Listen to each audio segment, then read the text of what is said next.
Welcome to Labor Know Your Rights podcast. This is your host, Dave Alpa.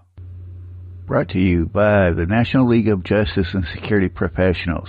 Their website is www.nljps.us, where the first come first. This is episode 12, Heroes of the Labor Movement. Our first hero is Eugene Victor Debs. He was born in Indiana. The need for employment ended his schooling at age 14 when he became a fireman on a local railroad.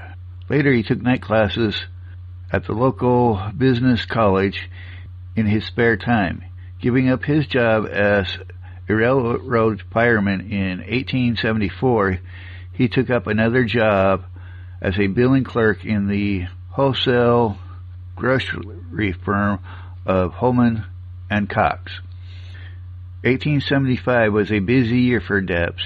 He became the founder of the local Brotherhood of Locomotive Firemen and continued to work at Holman and Cox. Debs used part of his salary to help the fledgling local union, and he conducted its work at night. Later in 1875, he became president of Occidental Literary Club of Terre Haute, to which he invited such famous personages as Colonel Robert Ingersoll, James Whitcomb Riley, Susan B. Anthony, and many others.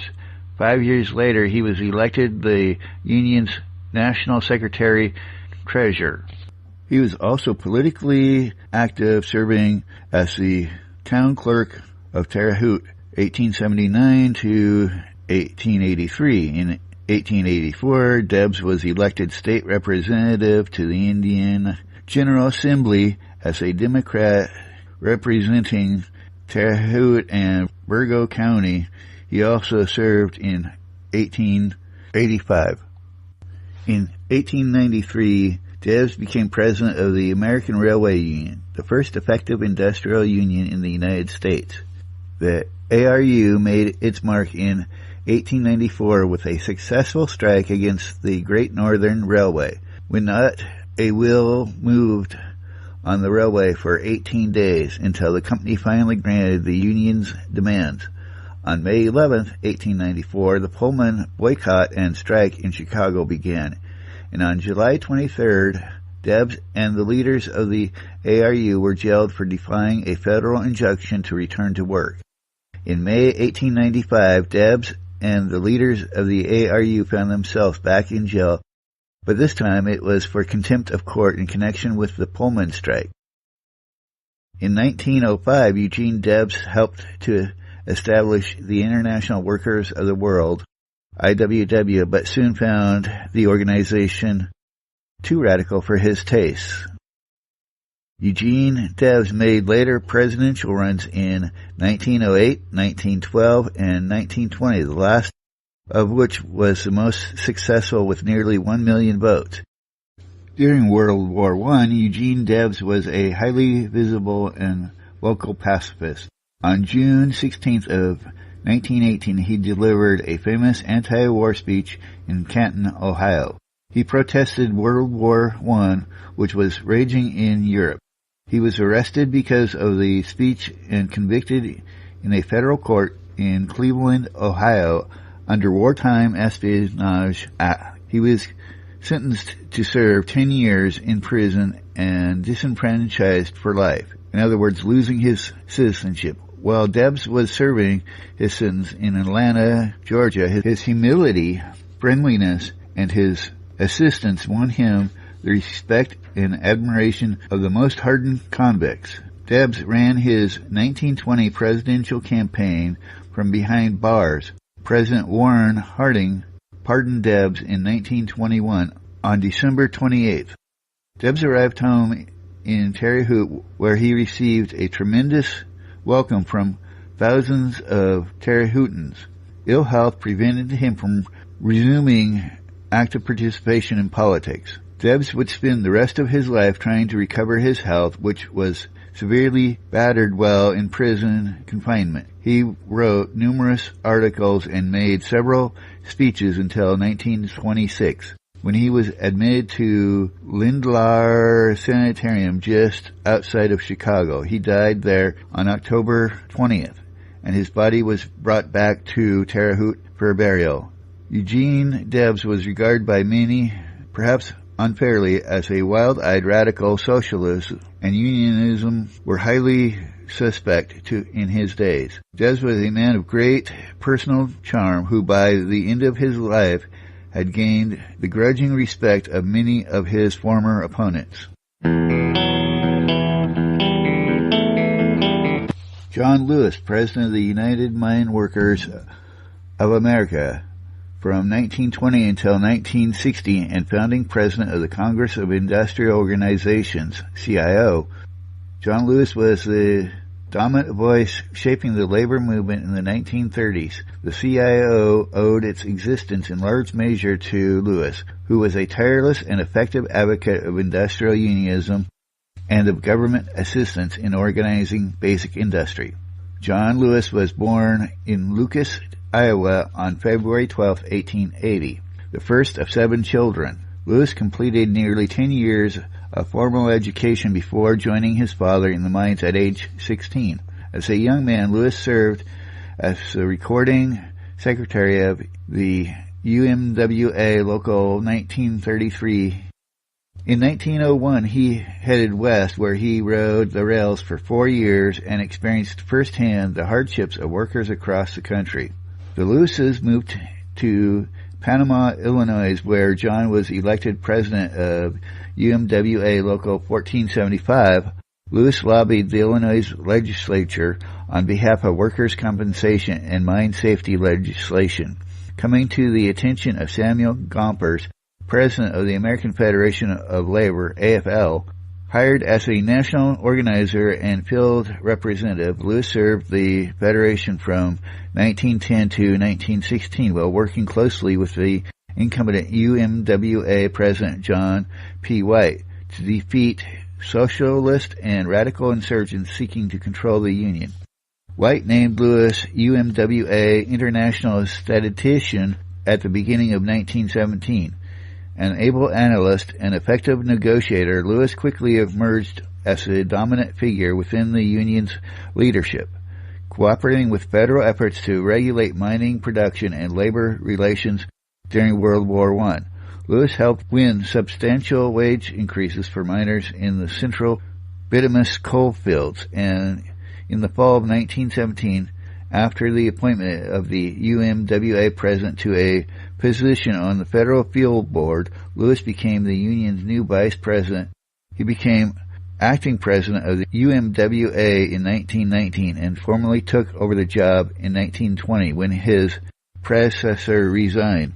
The 40-year-old Lewis now led the largest and most influential union in the country. In the early 1920s, Lewis used the nation's dependence on coal to maintain union membership despite severe economic downturns in the industry. He also guided the miners through a successful 5-month strike to preserve the wage gains they had won during the war. The unionized mines faced intense competition from non-union operators. However, the entire industry suffered from the destructive effects of unregulated boom-and-bust production cycles. With union membership declining from 500,000 to 75,000 in 1933, Lewis lobbied hard for federal legislation that would stabilize the industry, guaranteeing workers the right to organize and take wages out of competition. Lewis sought Democratic support for the idea, and the Democrats proved more receptive than the Republicans had. In 1933, Congress passed the National Industrial Recovery Act to regulate production, ensure stable employment, and guarantee workers the right to organize and bargain collectively over the terms and conditions of their employment. Gambling the union's dwindling treasury on an all-out organizing drive, Lewis flooded the coalfields with the message, "The President wants you to join the Union." Scarcely 3 months after the National Recovery Administration was established, 92% of all the country's coal miners were organized. Lewis next sought support from the AFL to organize other mass production industries. His motion to make the AFL's Executive Council more representative was defeated at the AFL's 1933 convention. But when a similar motion passed in 1934, Lewis was named to the expanded council. At the same time, the AFL declared itself in favor of organizing on an industrial basis. Initially optimistic about the future of industrial unions in the Federation, by the following May, Lewis concluded that the Federation entrenched leadership was neither willing nor able to organize workers. At the 1935 convention, he led a no-holds-barred assault on the old guard, demanding they make good on their promises to organize and charter industrial unions. When his proposals were defeated, Lewis intentionally provoked Carpenter's president William Hutchinson into calling him a name. Lewis leaped a row of chairs and knocked Hutchinson to the ground with a right to the nose. The blow sealed the breach between the AFL and the CIO and signaled to millions of workers across the country that they had a new champion in John L. Lewis. Making full use of his instant notoriety, Lewis committed UMWA funds to support organizing drives in the rubber, auto, and steel industries. Without this support and without Lewis's involvement, it is doubtful whether these campaigns would have succeeded. Lewis assigned his own staff to assist each drive, remained in constant communication with them all, and personally negotiated the agreement with General Motors and U.S. Steel. In 1938, the CIO held its founding convention and elected Lewis its first president. Inspired by his stirring oratory and his bold demands on corporate power, millions of workers revered Lewis as the conscience of American industry and the embodiment of the new power of labor. Some commentators considered Lewis a contender for the presidency of the United States. Thereafter, Lewis largely devoted himself to the UMW, remaining a bold and visionary labor leader. Bitter mine strikes in 1943 and 1946 earned him the enmity of many, but Lewis persisted. As the coal industry slipped into a long, slow decline and oil replaced coal as the nation's number one source of energy, Lewis fought to protect the income and employment security of miners. In 1948, the UMWA won an historic agreement establishing medical and pension benefits for miners, financed in part by a royalty on every ton of coal mined. The union also acknowledged management's right to automate and to close unprofitable operations. In return, it secured high wages and expanded benefits in the remaining mines. In the 1950s, Lewis won periodic wage and benefit increases for miners and led the campaign for the first Federal Mine Safety Act in 1952. Lewis retired as president of the UMWA in 1960 and died at his home in Alexandria, Virginia in 1969.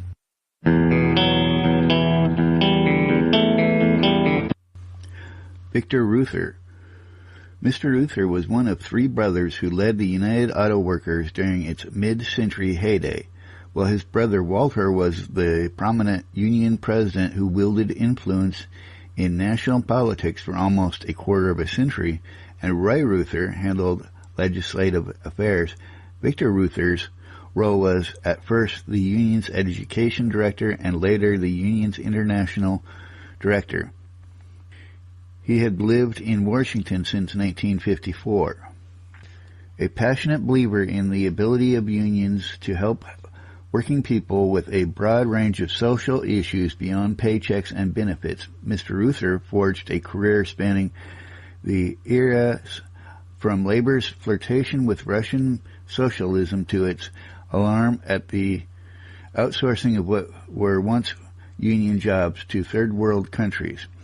He appointed Mildred Jeffrey to lead the UAW's first women's bureau in the 1950s, protested the Vietnam War in the 1960s, publicly rebuked the Shah of Iran in the 1970s, and argued against the UAW's partnership with automakers in the mid-1980s. First made his name as the organizer staffing the sound truck in the winter of 1937 when Flint, Michigan auto workers staged an epic sit-down strike at one of the GM plants. Mr. Luthor climbed aboard the sound truck and urged the strikers to stand firm despite the cutoff of power and food. The police later attacked the strikers with tear gas and bullets, wounding 13. The Union responded with fire hoses and heavy hinges fired from jerry-built slingshots in what is known as the Battle of the Running Bulls. A dozen years later, Mr. Ruth sat down to read the newspaper in his living room when a sudden shotgun blast shattered the front window and blew apart his jaw. Mr. Luthor lost his right eye and his collarbone was smashed. A partial denture was pushed deep into his throat. He said in his 1976 memoir, The Brothers Luthor and the Story of the UAW, that he told the oral surgeon, "They can take out my eye and take off an arm or a leg, but please fix up my tongue. I've got a living to make." After the 1949 assassination attempt, Mr. Luthor and his family moved to Paris, part of the Congress of Industrial Organizations' effort to rebuild the decimated trade labor unions of Europe. He returned in 1954 and settled in Washington, where he led the UAW's international work and was a close confidant to his brother Walter. Mr. Luthor didn't hesitate to voice his opinion about the direction of the labor movement during the strikes and bargaining and internecine union struggles. He was a key player when the American Federation of Labor merged with the CIO. When the UAW pulled out of the AFL-CIO in 1968 and rejoined it in 1981, and when Canadian auto workers pulled out of the UAW to form their own organization. He objected to the union accepting money from CI Front organization and urged the union to increase its effort to improve housing for the working people.